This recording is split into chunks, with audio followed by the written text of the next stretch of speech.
mètre carré. Cette puissance de 340 watts par mètre carré n'est pas entièrement absorbée par la surface terrestre car une partie est réfléchie. L'albédo est le rapport de la puissance réfléchie sur la puissance totale reçue. Il dépend de la nature de la surface. Par exemple, la neige a un albédo de 0,9. Elle renvoie 90% de la puissance reçue. La mer, quant à elle, possède un albédo de 0,1. Elle renvoie donc 10% de la puissance reçue et en absorbe 90%. Cette propriété explique la raison pour laquelle les maisons de certains pays chauds sont peintes en blanc. La moyenne de l'albédo terrestre est de 0,3.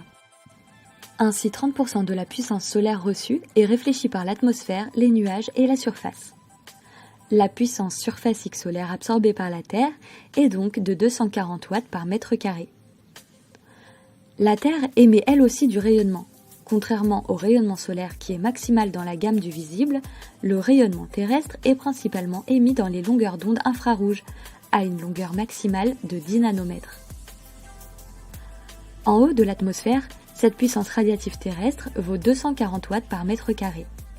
Il y a donc un équilibre stable entre la puissance absorbée et émise par la Terre hors de l'atmosphère. Selon ces calculs, la température de surface de la Terre devrait être en moyenne de moins 18 degrés Celsius. Pourtant, il fait environ 15 degrés en surface, ce qui correspond à l'émission d'une puissance radiative surfacique de 390 watts par mètre carré. Ce phénomène est dû à la présence dans l'atmosphère de gaz absorbant une partie des émissions infrarouges de la Terre. Ces gaz sont principalement la vapeur d'eau, le dioxyde de carbone et l'ozone. L'atmosphère terrestre absorbe donc, grâce à ces gaz, une partie du rayonnement émis. Puis, une partie est réémise vers le sol avec une puissance de 150 watts par mètre carré. L'absorption de cette énergie réémise est responsable de la température moyenne de surface de 15 degrés Celsius. C'est l'effet de serre.